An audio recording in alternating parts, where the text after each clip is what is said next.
context on the organization where I work.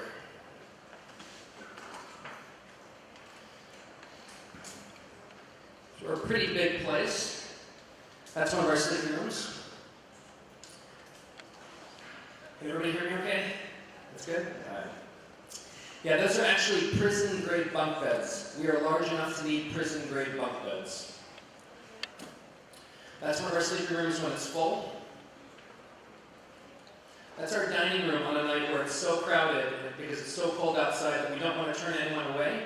And normally we'll move all of the mattresses, all of the tables out from the dining room and let people sleep on the floor in mattresses. But on super cold nights, on super crowded nights, when it's too crowded, we'll let people sleep in chairs. Not particularly comfortable, but it allows us to serve everyone and not have to turn anyone away. We're also what's called a low-threshold shelter.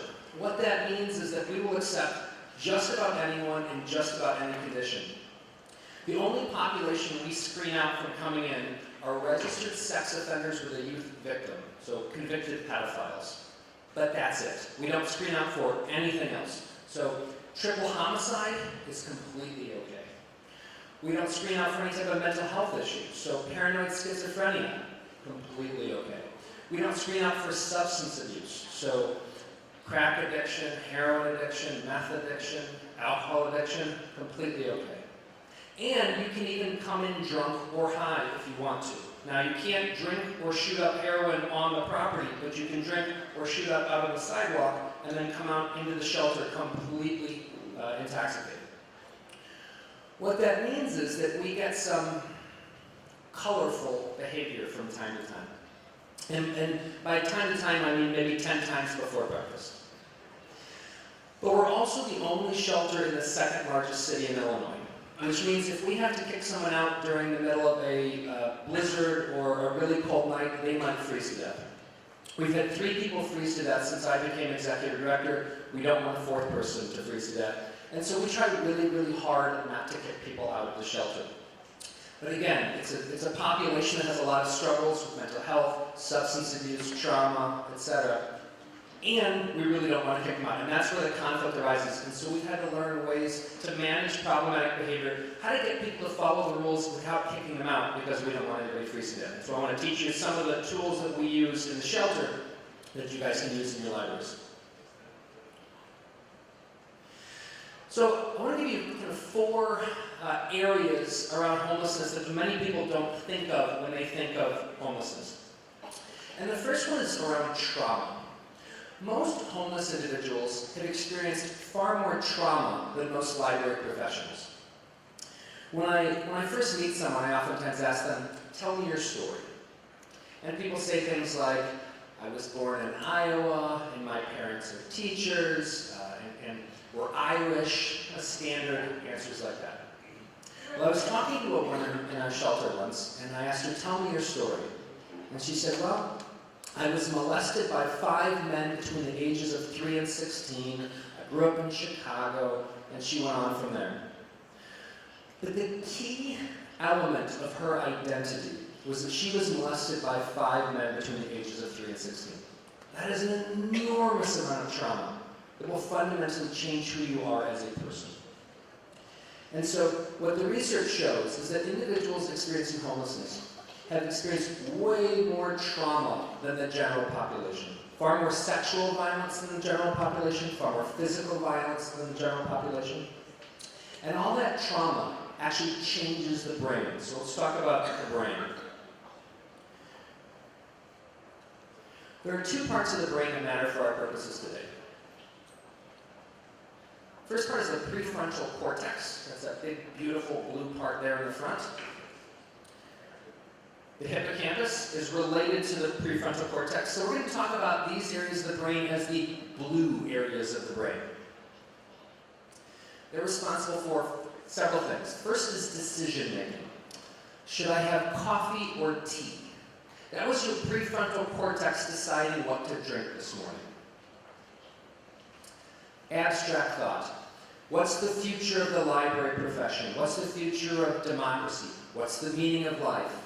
All those deep, abstract thoughts, those are happening in your prefrontal cortex. context of time and place happens in your hippocampus. So this is interesting. Your brain actually takes memories and separates them out between what happened and stores those in one part of the brain and where and when that happened, and it stores that over in the hippocampus. It actually separates those two elements of the memory. And then finally, mood regulation. Best example of mood regulation is what happened when I was flying into your beautiful city yesterday, and the plane was going like this, and it bounced off the runway a couple times when we were landing, and I thought, oh my God, we're all going to die.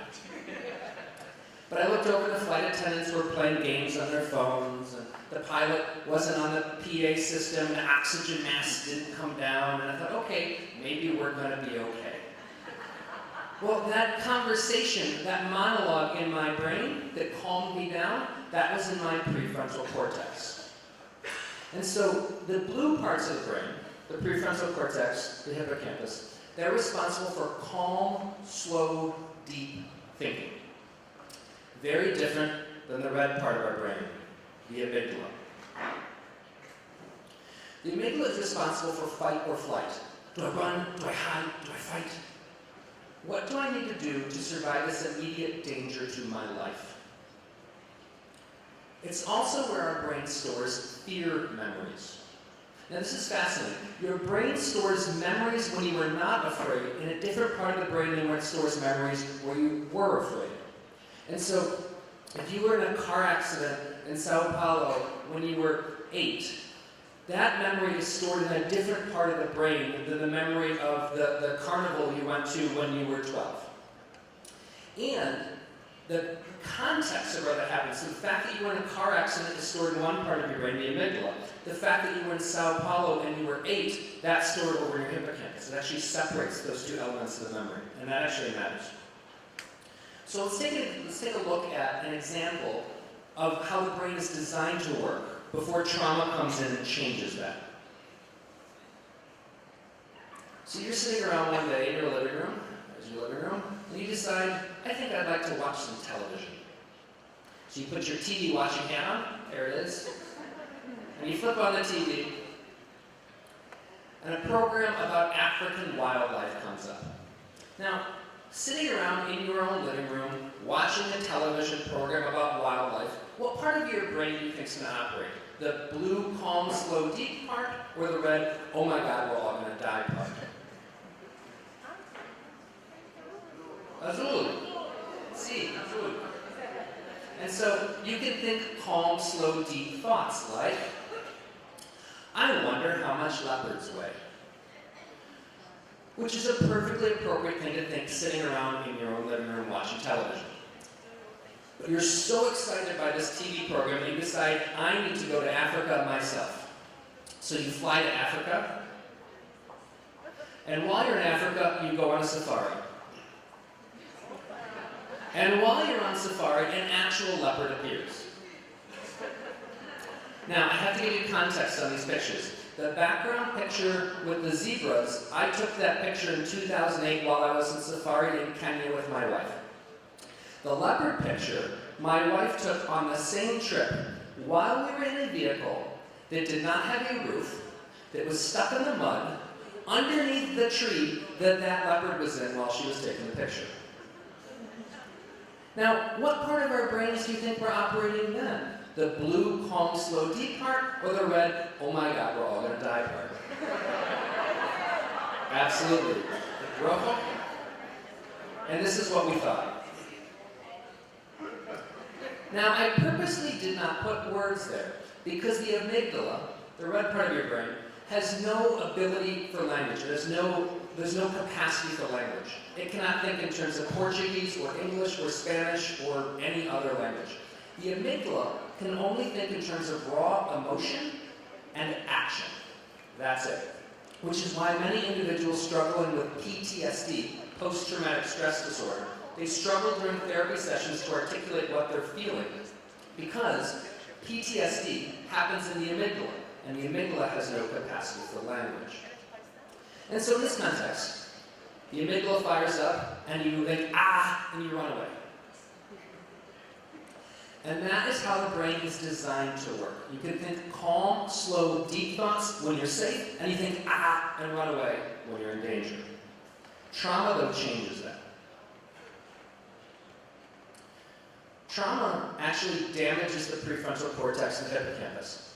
The blue parts of the brain, there's actually brain damage. There's actually cellular death of those parts of some of the parts of those brains. Some parts of those parts of the brain. Also, so there we go. The amygdala becomes hyperactive. The red part of the brain becomes hypervigilant. This makes sense in order to keep you alive. If you've almost been eaten by 15 leopards in your life, your amygdala says, obviously you live around a lot of leopards. Maybe I should be ready when the 16th one tries to eat you. Or if you've been molested by 5 men between the ages of 3 and 16, your amygdala says, obviously you live around a lot of pedophiles. Maybe we should be ready to run away when the next guy comes along. And so it makes sense that the amygdala would be hyperactive, hypervigilant, ready for fight or flight at a moment's notice because of the experience you've had in the past. And then finally, this is true for everyone. When the amygdala, the red part of the brain, fires up, fight or flight, it suppresses the prefrontal cortex and the hippocampus. Because you don't want to be thinking calm, slow, deep thoughts when you're in danger. If the leopard is charging at you and it wants to eat you, you should not be thinking, I wonder how much leopards weigh. Because if you don't run away, the leopard's going to weigh about 100 pounds more than it does right now. And so it makes sense that your brain would be, that suppresses the slow, calm, deep thinking when you're in danger. This has 3 consequences.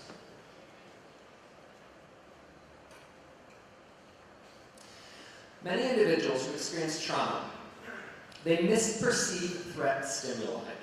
That's a fancy way of saying that they overreact. And this kind of makes sense. So when your prefrontal cortex, the blue part of your brain, is operating, and something bad happens, it says, is this a level 1 nuisance, a level 5 problem, level 10 could kill me? And then it responds accordingly, calm, slow, deep thought. But if your amygdala is working in overtime because your prefrontal cortex is damaged by the trauma and further suppressed by an overactive amygdala, your amygdala jumps in there and says, level 1 nuisance, level 10 could kill me? You know what? I don't care. Better to treat it like it could kill me and be wrong than to treat it like it can't kill me and be wrong. So if there's any doubt, let's treat it like it can kill us, and then we'll sort it out later. Thus, many individuals who've experienced a lot of trauma, they misperceive threat stimuli, they overreact to things that are not that big of a deal. They also oftentimes have difficulty self-regulating emotion, because that self-regulation of emotion happens in your prefrontal cortex, the blue part of your brain. When you're on the airplane and there's turbulence and your first thought is, oh my God, we're all going to die, and then your brain calms you down by thinking it through, well, if that part of the brain is damaged by the trauma and further suppressed by an overactive amygdala, you lose some of that capacity to calm yourself down. Thus, individuals who've experienced a lot of trauma, oftentimes when they get anxious, they stay there longer. They get angry, they stay there longer. And then finally, impulsivity. The amygdala is designed to be impulsive. If a leopard is charging at you, about to eat you, you don't want to sit down and do a rational cost-benefit analysis of running versus climbing a tree. You just need to make a decision. And so it makes sense that the amygdala would be impulsive. But if your amygdala is operating in situations where you're actually not in danger, you become impulsive in situations where impulsivity is not a good thing. In fact, many children in our school systems around the world have been misdiagnosed as having ADHD, attention hyperactive, actually don't know what those letters stand for, when they don't have that. What they have is trauma, but that trauma is manifesting itself as impulsivity. And impulsivity looks a lot like ADHD. Unfortunately, you treat them very, very differently. So let's take an example from a library. Individual comes into a library, fires up a cigarette, which I don't know if you can smoke inside here, but you can't smoke inside in the United States. Librarian comes along and says, please don't smoke in here, which is a very nice thing to say. And for most patrons, their prefrontal cortex is going to go, oh my gosh, I'm so sorry, I totally forgot I was inside the library, let me put the cigarette out right away. Except this guy, his prefrontal cortex is damaged by the trauma and further suppressed by an overactive amygdala. And thus his amygdala jumps in there and says, is this a level 1 nuisance? Level 10 can kill me? No, I don't care. Better to treat it like it can kill me and be wrong than treat it like it can't kill me and be wrong. And thus he impulsively cusses you out. And unless you understand that his brain functions fundamentally differently than your own because of the trauma, you're not going to understand why you got cussed out for asking somebody to simply put out a cigarette when they're inside the library.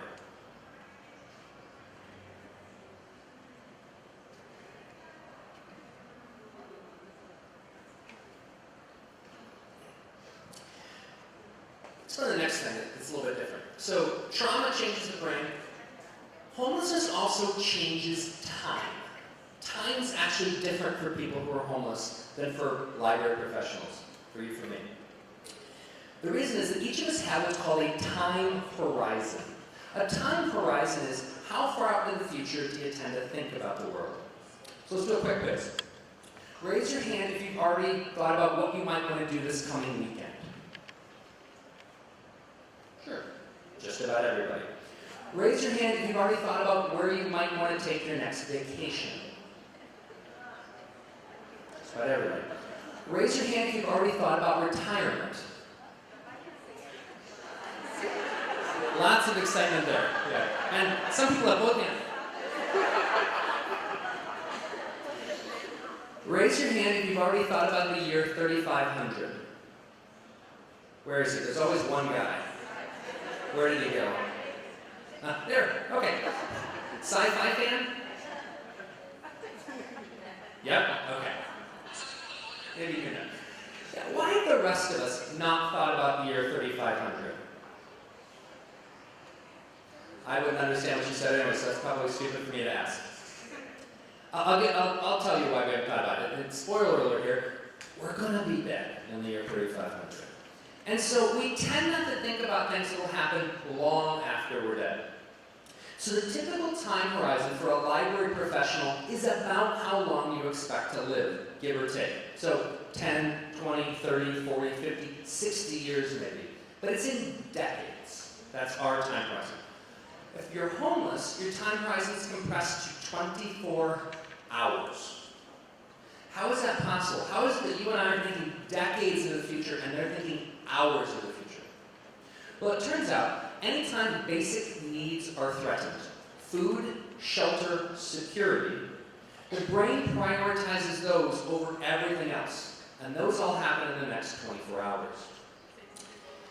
So, take a quick quiz, because every single person in this room has experienced a shortened time horizon. Think about the last time you were really, really, really hungry.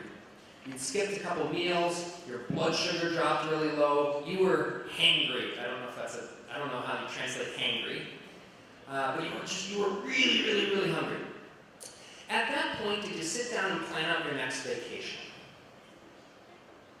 No. You went looking for a Snickers bar.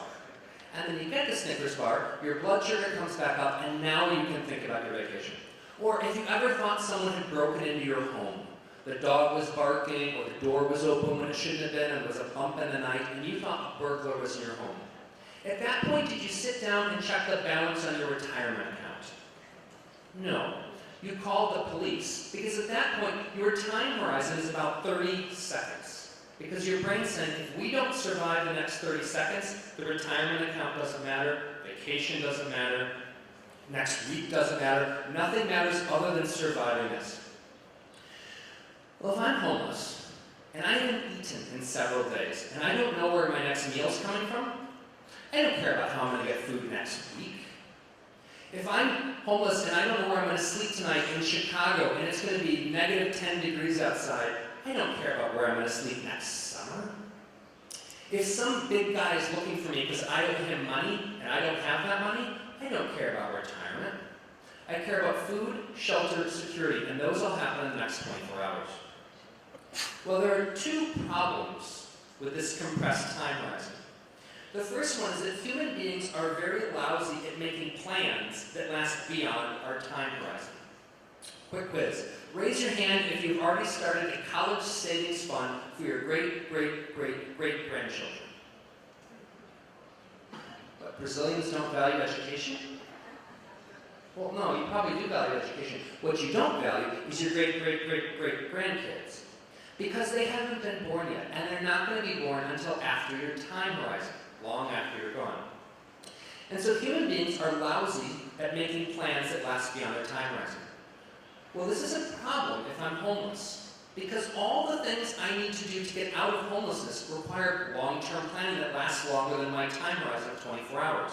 You can't get a job in 24 hours. You cannot resolve a medical issue or a legal issue in 24 hours. You can't get an appointment with a psychiatrist in 24 hours.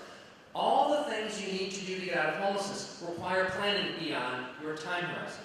And human beings are very bad at making plans beyond their time horizon.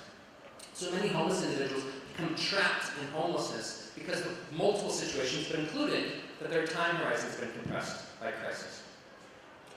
The second problem with a shortened time horizon is that any punishment that lasts beyond the time horizon has no additional deterrence effect. Let's say Brazil had a law. Anyone who commits murder automatically gets a 3,000-year prison sentence. And then some politician comes along and says, no, we should be tough on crime. Let's make it 4,000 years. Will there be any fewer murders if you raise the punishment from 3,000 years in prison to 4,000 years in prison? No. There's nobody out there thinking, well, I would have killed my ex-wife for 3,000 years in prison, but 4,000? That's just a little too much time. It's all a life sentence. It's all past our time horizon. Well, this is how this plays out with homeless individuals. Man, we need to leave the library now. Well, fine, if you're not going to leave when I say so, now you're out for 3 days. 7 days. A month. A year. 3,000 years? 4,000 years? Once you get past that person's time horizon, there's no additional deterrence effect. She's not worried about where she's going to go a week from now or a month from now. She's worried about today and maybe tomorrow. And if we forget that there are some differences in the way people perceive the world, if I assume that she has a multi-decade time horizon the way I do, I'm not going to understand why she responds very, very differently to these escalated threats of punishment than I will respond to escalated threats of punishment. The next area I want to highlight is what's called habituation to punishment. Many homeless individuals, particularly individuals who have been homeless for a long time, become habituated to punishment. What that means is that they've been punished so many times, over and over and over, that they just stop caring about being punished. A lot of the research on habituation to punishment is done with children on the autism spectrum, because they oftentimes become habituated to punishment. So let's take an example.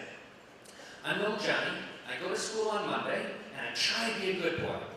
But because of the autism, I do and I say some things that are not appropriate, and I get punished.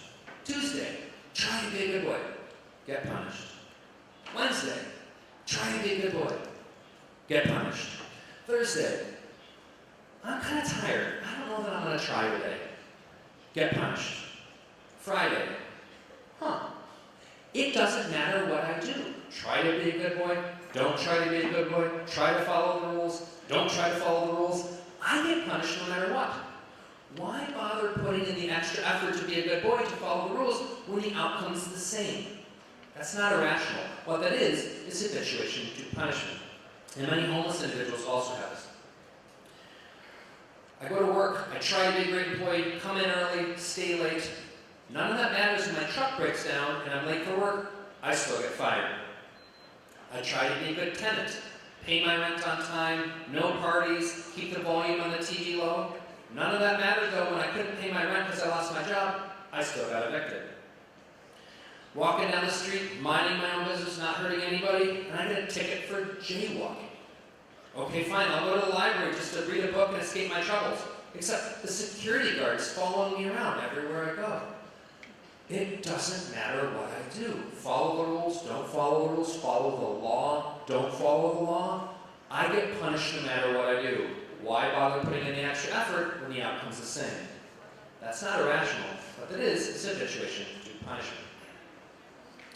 And the last concept I want to teach you around homelessness is what psychologists call everyday sadism.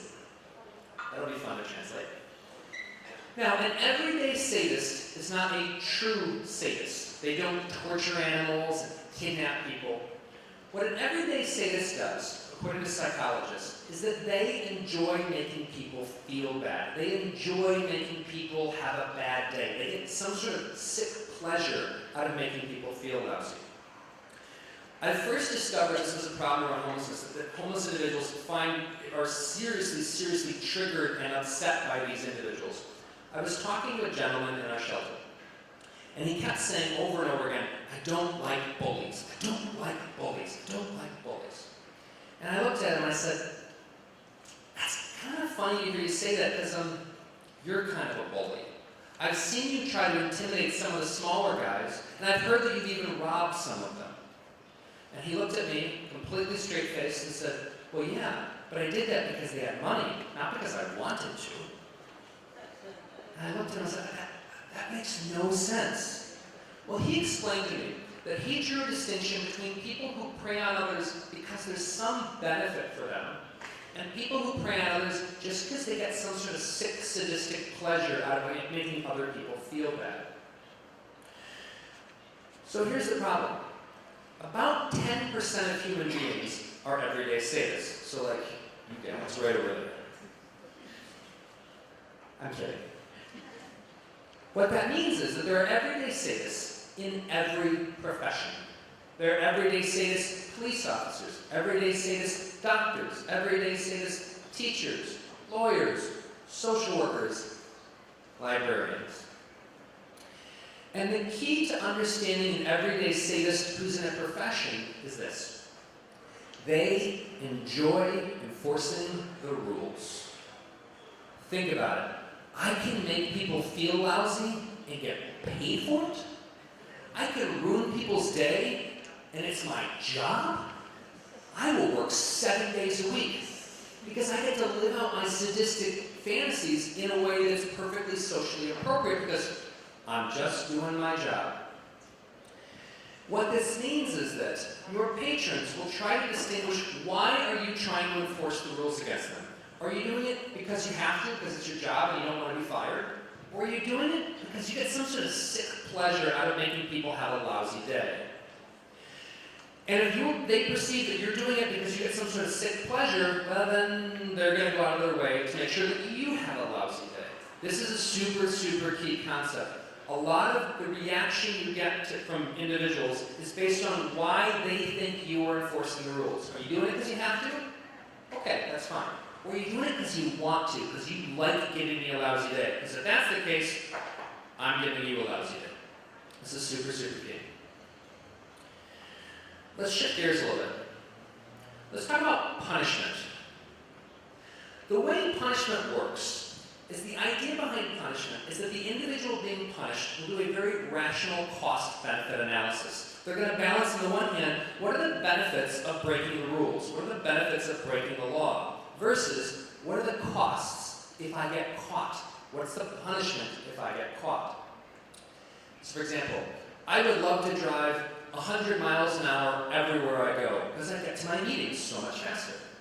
But I don't want the police taking my car and taking my driver's license and giving me fines. I really like my car. So I don't drive 100 miles an hour everywhere I go. Or I would love to not pay my taxes. I'd have more money to vacation in Brazil. But if I do that, the government will come, they will take my house, they will take my car, they'll probably take my children. I really like my car, so I pay my taxes. That's how punishment works, this cost-benefit analysis. If the benefits of breaking the rule or the law are great enough, if they outweigh the costs, then I'll break the rule. But if they don't, well then I won't break the rule. That's how punishment is designed to work. Well, here's the problem. There are certain traits that if a person has these traits, punishment is less effective at getting them to follow the rules. The first one is mental illness, significant mental illness. If I'm struggling with paranoid schizophrenia, I'm not necessarily making this rational cost-benefit analysis. And if I'm not making a rational cost-benefit analysis, punishment is less effective at getting me to follow the rules. The second trait is substance abuse. If I'm drunk, high, or detoxing from drugs, I'm not necessarily making a cost-benefit analysis, thus punishment's less effective at me. Last summer, my wife and I were boating, and she was driving the boat, and I was in the passenger seat, and I said, "Hey babe, stop the boat. I want to jump out, I have to pee." Well, she didn't hear me. Now normally, I would do a very rational cost-benefit analysis. If I jump out of the boat right now, I get to pee sooner. But if I jump out of the boat right now at 25 miles an hour, I'm going to hit the water at 25 miles an hour and it's going to hurt. Normally, the cost of hitting the water at 25 miles an hour would be greater because of this cost-benefit analysis. Except, I was really, really drunk. So I just jumped out of the boat. And my wife said, "What are you doing?" And I hit the water at 25 miles an hour. I did 15 somersaults. It triggered my vertigo and I was dizzy for 6 months. Also that I could go to the bathroom 30 seconds sooner. Because if you were drunk, high, or detoxing, you don't necessarily make this rational cost-benefit analysis. Thus, punishment is less effective at getting people to follow the rules. Individuals who experience a lot of trauma also oftentimes doesn't work as well because that cost-benefit analysis, that happens in the blue part of your brain, the azure part, the prefrontal cortex. But if that part of the brain is damaged by the trauma and further suppressed by an overactive amygdala, you don't make that cost-benefit analysis. Thus, punishment is less effective at getting them to follow the rules. Individuals with a shortened time horizon, also punishment's less effective. Boy, I want to steal that library book today, but I don't want to get kicked out of the library for a year. Except, I don't actually care about the next year, I only care about today. And the benefits of stealing the book, I get them all up front, and the punishment happens long past my time horizon. Thus, individuals with a shortened time horizon, punishment's less effective at getting them to follow the rules. Individuals who've been triggered by an everyday sadist. You're getting sick pleasure out of enforcing the rules against me. You know what? I don't actually care about the punishment because I want to make sure that you suffer because you're sadistic and you're getting pleasure at my expense. Thus, individuals who've been triggered by an everyday sadist, punishment's less effective at getting them to follow the rules. And finally, individuals who are habituated to punishment. Man, I want to steal this book, but I don't want to get kicked out of the library, except I'm probably going to get kicked out of the library whether I steal the book or not. So I might as well steal it because at least I'll have something to read after I get kicked out. Thus, individuals who are habituated to punishment is less effective at getting them to follow the rules. And there are actually several other traits that I didn't have time to talk about. But basically, if you wanted to try to genetically, biologically engineer someone who was immune to punishment, you couldn't do a better job than finding somebody who's been living on the streets for a few years or longer. Because if you've been living on the streets for 5, 10 years, 25 years, you are completely immune to punishment. Punishment just simply doesn't work on them. Well, the challenge here is that the world has told us that punishment is the only way to get people to follow the rules. If you want people to not speed, give them tickets. If you want people to return their library books, give them a fine. If you want people to not kill each other, send them to prison. If you want your child to not break curfew, threatening them, grounding them. And that's what the world has told us is how you get people to follow the rules. The problem is, I just told you, it doesn't work very well on individuals who've been homeless for a long time. So what do you do if the only system for getting people to follow the rules doesn't work on this population? Well, most people think they have two choices. Option A, keep punishing people even though it doesn't work very well. Or option B, if punishment doesn't work, well, that's all we got. Let's just not enforce the rules. Well, here's the problem with not enforcing the rules. Chaos is not a plan. And anarchy is not a strategy. So if your two choices are enforce the rules ineffectively with punishment or don't enforce them at all, then go ahead and use punishment ineffectively. Fortunately, though, there's a third option. And the third option is find a way to get people to follow the rules without threats, without punishment. And I want to give you just a little snippet of how to do that today. But if you remember nothing else from today's talk, remember this. There are two parallel systems for getting people to follow the rules. Punishment-driven enforcement and empathy-driven enforcement. And they're very, very different. And they've got different benefits. Punishment-driven enforcement uses punishment.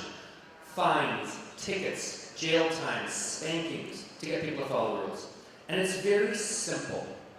Just, you can kind of imagine looking at the chart. So if your library's in chart, so if you get caught stealing a book, you're out for a year. If you yell at somebody, you're out for 3 days. If you, I don't know, stick gum to a table, you're out for a day, or whatever. You can imagine looking it up on the chart.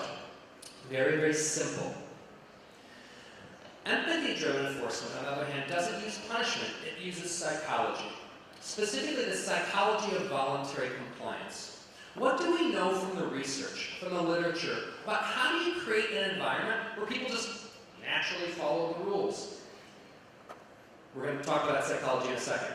But the benefits of empathy-driven enforcement are that it is way more effective than punishment and far more compassionate than punishment.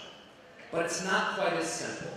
It does require a little more thought on frontline staff, and it does require management to trust frontline staff to think this through. We had a meeting a couple years back. One of my coworkers wanted to make me look stupid in front of the whole staff. And so he asked me this question. He said, Ryan, you tell us to enforce the rules, but you also tell us to be compassionate. Which one do you want? And I said, I want you to compassionately enforce the rules.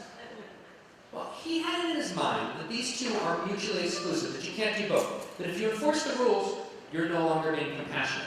And if you want to be compassionate, you can't enforce the rules. Well, the key to being compassionate is not whether or not you enforce the rules. It's how you enforce the rules.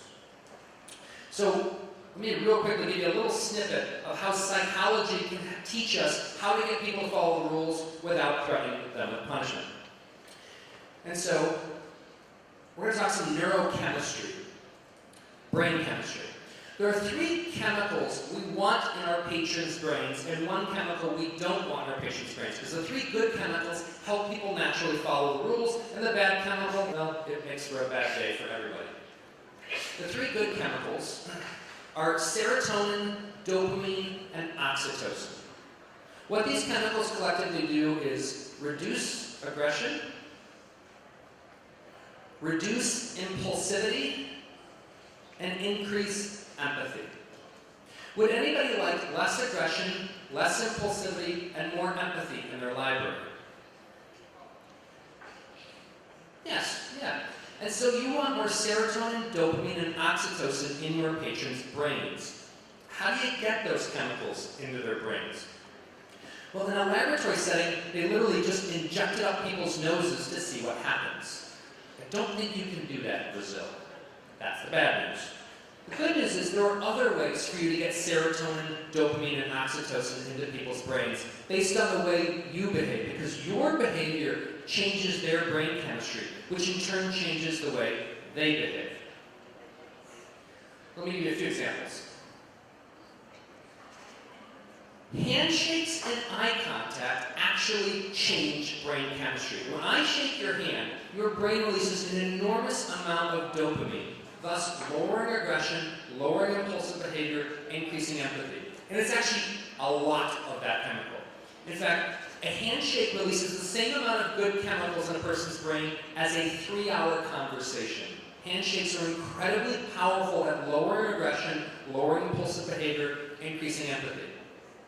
Now, I'm not sure about in Brazil, but in the United States, librarians tell me they don't want to shake hands. They don't like it. That's fine, but if you shake someone's hand, their brain will release chemicals that lowers aggression, lowers impulsive behavior, increases empathy. If you won't shake somebody's hand because you're afraid you might catch a disease, well, then you're going to be treated with more aggression, more impulsivity, less empathy, because their brain chemistry is different. Eye contact, appropriate eye contact also changes brain chemistry. When I make appropriate eye contact with you, your brain releases these chemicals, lowers aggression, lowers impulsivity. When I stare rudely at the floor like you don't even deserve my eye contact, or I glare at you, your brain chemistry is different. You're going to be more aggressive, more impulsive. So appropriate eye contact changes brain chemistry. There we go. It's like being sent to a beach resort in your brain. Social standing. When you are treated like a social equal, your brain releases serotonin, dopamine, and oxytocin. When you're treated as, ew, a homeless person, well, then your brain doesn't get the serotonin, dopamine, and oxytocin. What this means is, when you treat a homeless person like a social equal, like an equal human being, equal in value to you, to me, to everyone else, their brain will release chemicals that lowers their aggression, lowers their impulsive behavior, increases empathy. When you treat them as merely a homeless person, they're going to be more aggressive, more impulsive, and less empathetic with you because their brain chemistry is actually different when you treat them as less than you. The last thing, again, beach resort. There we go. And the last one I'm talking about today is predictable ritual.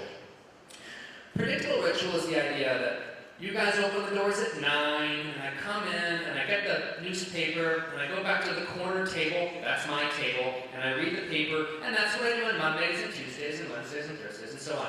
And that predictable ritual releases serotonin, dopamine, and oxytocin, lowers aggression, lowers impulsivity, increases empathy. But one day I show up and you don't open the doors till 11, and the newspaper's not there, and teenagers have taken over my corner table. My predictable ritual is shattered. I have less good chemicals in my brain. I'm going to be more aggressive, more impulsive, less empathetic. When I train teachers, I ask them, what do you think happens to predictable ritual when there's a substitute teacher? It's gone. What that means is that children will be more aggressive, more impulsive, less empathetic with a substitute teacher than with a regular teacher because their brain chemistry is different. So those are 3 good chemicals. There we go, beach resort. So let's talk about the bad chemical. The bad chemical is cortisol. Cortisol is bad because cortisol actually increases aggression. And it's caused by stress. It's a stress hormone. Now, in order to fully appreciate and understand cortisol, we have to go back to the evolutionary basis of it. We have to go back to caveman days. So, this is the caveman jungle, and there's a caveman walking through the jungle, picking berries, smelling flowers, whatever cavemen did. I don't know, I wasn't alive then. And along comes a saber-toothed tiger. Rawr, I want to eat you. Now, evolution has to find a way to keep this caveman alive long enough for him to spread his genetic material to the next generation. One way is his amygdala, fight or flight. The other way is cortisol, because cortisol increases aggression. So, his brain releases cortisol, boom, which increases his aggression like the Hulk, rawr. And he fights off the saber-toothed tiger with all this newfound aggression. And he lives. Yay! And because he lives, he has babies who have babies, who have babies, who have babies, who have babies, who have babies, who have babies, who have babies, who become your patrons. And what that means is your patrons' brains still basically function the same way their caveman ancestors did. So when you come along and are a jerk, the patron's brain releases cortisol, boom, which increases his aggression like the Hulk, and he fights you off like you're a saber-toothed tiger. But wait, it gets worse. It takes our bodies about 24 hours to fully flush the cortisol out of our system. If I did something really, really nasty to you guys right now, it'd be about this time tomorrow before all the cortisol was out of your system. Which means you'd be more aggressive until about this time tomorrow. Well, how many stressful incidences do you think the average homeless person has in a typical day? 10, 20, a million? I don't know. What I suspect, though, is that their brain is releasing cortisol faster than their bodies can flush it out of their system.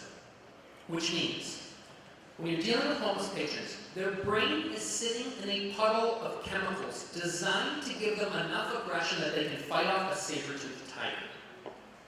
What could possibly go wrong?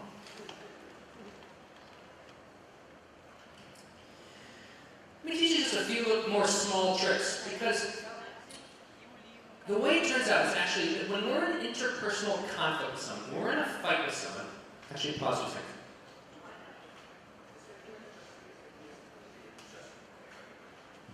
Sorry. When we're in interpersonal conflict with someone, when we're in an argument with someone, it actually lowers our capacity for abstract thought, which doesn't feel like a big deal. Why would we need abstract thought when we're fighting with someone? It's not like we're going to paint a Picasso. Well, turns out abstract thought is very important when you're in the middle of a fight, because abstract thought allows two things. The first one is empathy. Empathy requires some abstract thought. If I'm talking to someone who's fundamentally different than me, if I'm talking to a 90-year-old Cuban immigrant with PTSD, who's HIV positive and an amputee, that person's world is fundamentally different than my world. And in order to imagine, I wonder what it would be like to be a 90-year-old Cuban immigrant, amputee, etc., I have to put myself in that person's shoes. Well, to put myself in that person's shoes requires abstract thought. But if I'm fighting with that person, I don't have as much capacity for abstract thought, thus I can't put myself in that person's shoes, I have less empathy. The second problem with lowered abstract thought is that abstract thought is required for problem-solving skills. So, imagine that my wife and I are fighting, and it's time for dinner, and she says, I want Chinese food. And I say, well, I want Italian food. And because we're arguing, we become what's called binary thinkers. Binary thinking is the opposite of abstract thinking. Binary thinking is black versus white, right versus wrong, good versus evil, my way versus your way. And so in this example, it's Chinese food versus Italian food. Italian food versus Chinese food, there are no other options. Well, if my wife and I weren't fighting, and we had more capacity for abstract thought, we would see the solution. Brazilian food. I like Brazilian, she likes Brazilian, but we can't see the solution of Brazilian food because our abstract thought has been lowered by the conflict. Well, here's the problem. If you and I are fighting, which lowers our abstract thought, lowers our empathy, lowers our problem-solving skills, what do you think that naturally does to the level of conflict? It naturally increases it, which further suppresses abstract thought, empathy, and problem-solving skills, which further drives up the conflict, and you get this vicious cycle of conflict fueling conflict fueling conflict. But the reverse is also true. If we can lower the level of conflict, it allows more abstract thought in, which brings in more problem-solving skills and empathy, which makes it easier to further lower the level of conflict. And so we get a vicious or a virtuous cycle depending on the direction that conflict is going. So let me teach you just one tiny little technique to lower conflict that's really, really easy to do. I need a volunteer, though, to come up on stage with me to demonstrate this. Come on.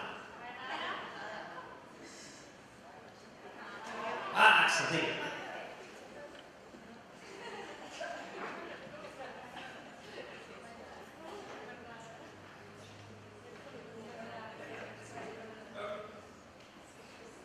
So Daniela, you can stand there. So here's the situation. You got kicked out of the library yesterday. It was not your fault. You did not do anything wrong. You come back today, you see me, I look like the manager. Okay? And you're gonna let me have it, okay? You're gonna be loud, you're gonna be rude, you're gonna be aggressive. Okay? In whatever language you want.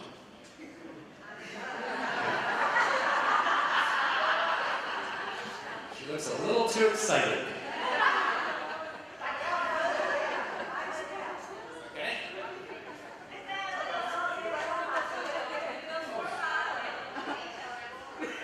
Yeah.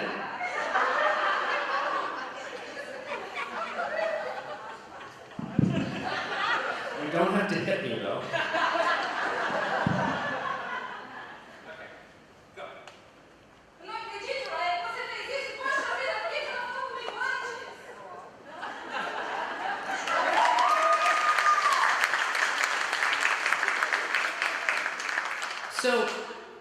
Body language is super, super important. What did I say to her with my mouth? Nothing. What did I say to her, though, with my body? What did my body just say to her? I'm afraid of you. You can physically dominate me into getting what you want. Well, if you wouldn't say it with your mouth, don't say it with your body. I would never walk up to somebody and say, "Hi, I'm Ryan. I'm afraid of you, and you can physically dominate me into getting what you want." Wouldn't say it with my mouth, don't say it with my body. That's the first way not to stand. Let me show you the second way not to stand.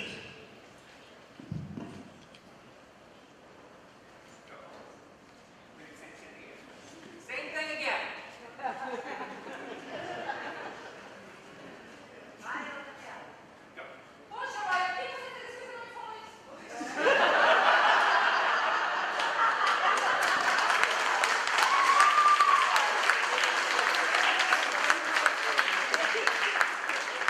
I was doing this training last month at a library, and I had 2 sessions in the same day, one in the morning, one at night.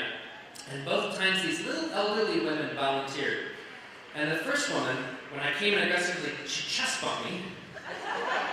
And then in the afternoon, the little lady, she grabbed my man boobs. So thank you for not chest bumping me. No, we're not done it, not done it. What did my mouth say that time? Nothing. What did my body say? What did my body say that time? I'm going to physically dominate you.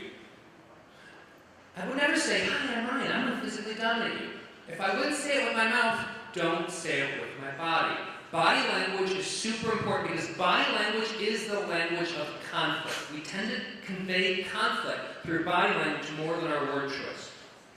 So, this is a library, no physical domination. Do not let your body say, "You're going to physically dominate me." Do not let your body say, "I'm going to physically dominate you." Instead, let me show you the right way to stand. So if you could stand here, face that wall there. Okay, tell me if you feel a difference in the level of emotional tension between us. If I stand straight off like this, versus turning my body 15 degrees. Does it feel different? Yeah. This is a confrontation. This is a conversation.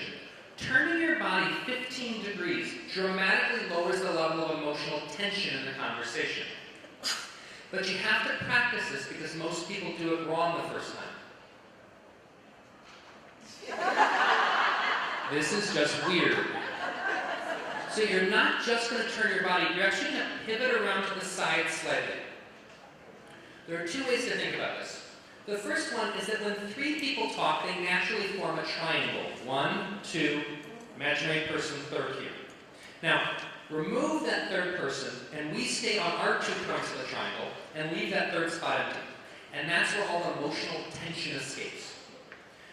The second way to think about this is that wherever your shoulders are facing, that is where your emotional energy is being projected. I don't want to project it at her, that's aggressive. I don't want to project it away, that's weird. I want it just slightly askew. That if I walk forward, I'm going to just barely brush her outside shoulder. Thank you.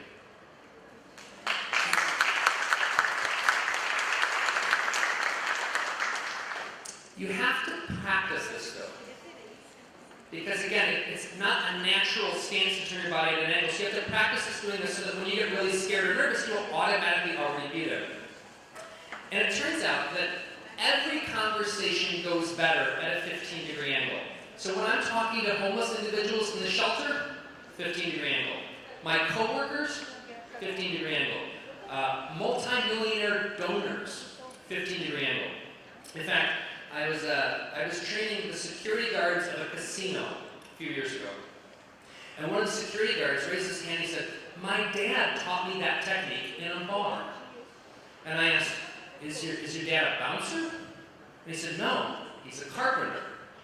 But he said, when you're in a bar, turn your body 15 degrees. The ladies will be less intimidated.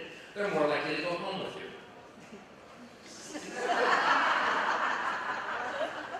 Please use this for good and not for evil.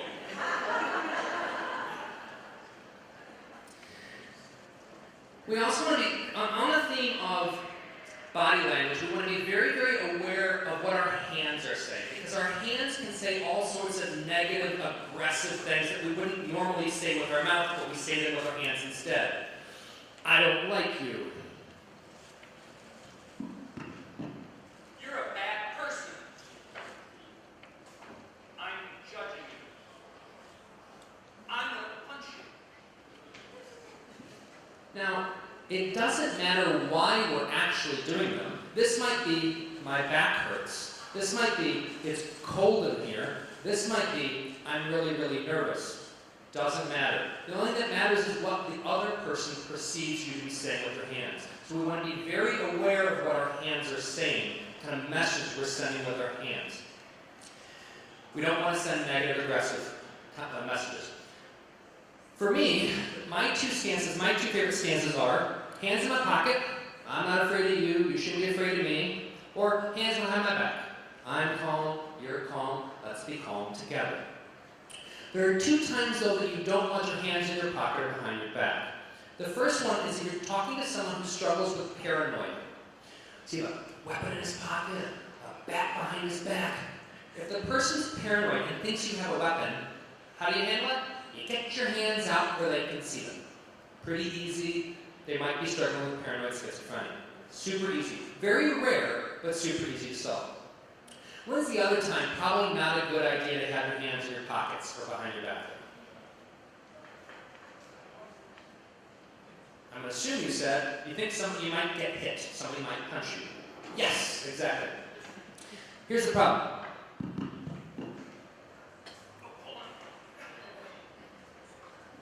By the time I get my hands out of my pocket up to my face, I already have a broken nose. So if you think there's any chance you might get hit, you need to get your hands up by your face so you can protect yourself. Here's the problem. What does this say? I'm afraid of you, you can physically dominate me. Which again, we don't want our body to be sending messages that we're afraid and we can be physically dominated. And so, in situations where we think we might get hit, we need a way to keep our hands up by our face that doesn't send messages of fear. A way that is message neutral. I'm going to teach you 3. My favorite, I call the praying ninja. So I see what you're saying, and that's an interesting point. But also, what you don't realize is I'm not just one of those animated and talking guys. Actually, if you try to punch me,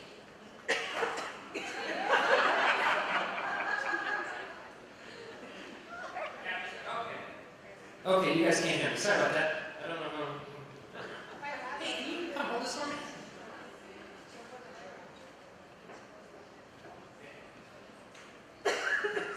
This allows me to keep my hands up by my face, but it doesn't send the same messages of fear as this. The second thing you can do is what I call the contemplative. That's an interesting point. And by the way, if you try to hit me, I can stop you. And then the third way, a woman taught me this. She said, I use my empathy pose. I said, what's your empathy pose? I care so much about what you're saying that I have my hands on my heart. And if you try to hit me, I can stop you. Now, the key though here, when you do any of these, you don't want your fingers interlaced because it takes a second to separate them. You want to keep them nice and loose. So it's this, not this. It's this, not this. Keep your hands nice and loose so you can protect yourself. Thank you.